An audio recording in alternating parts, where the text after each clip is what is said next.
So, hi guys! Mini vlog for today's video. Pupunta pala kami ngayon sa Kabagan, mga mare. Pupuntahan pala namin ngayon, mga mare, ang bagong bukas na kainan dito sa Anao, Kabagan, Isabela. Binaba nga pala kami ng tricycle driver dito sa AS Food nga, mga mare. Kaya naman ay naglakad na lang kami dahil malapit lang din naman ang hot plate dito, mga mare. Nilakad nga namin ito, mga mare, kahit napakainit. Diyos ko naman. At sa oras na nga to, mga mare, ay malapit na kami. At ayun nga pala yung pinsan ko, mga mare, nauuna na dahil sobrang init daw. Ikaw ba naman papunta ng Kabagan, walang sombrero? Diyos ko naman, te. At sa oras na nga to, mga mare, ay siya na lang pinag-order ko. At baka kung ako yung mag-order, ay Diyos ko naman, baka hindi naman magustuhan. Pag nasa malayo ka pala, hindi kita nakikita. Uy, hindi, te. Jagiris ka masyado.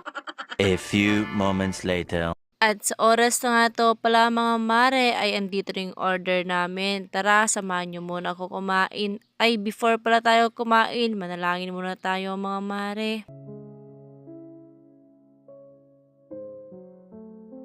O tara, mga mare, samahan nyo muna kami kumain.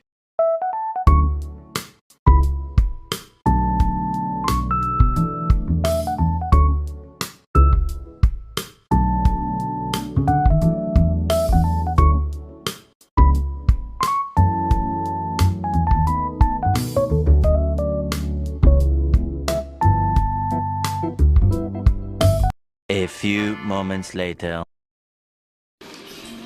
Eat well. Eat well. Lagyan mo nga tubig to.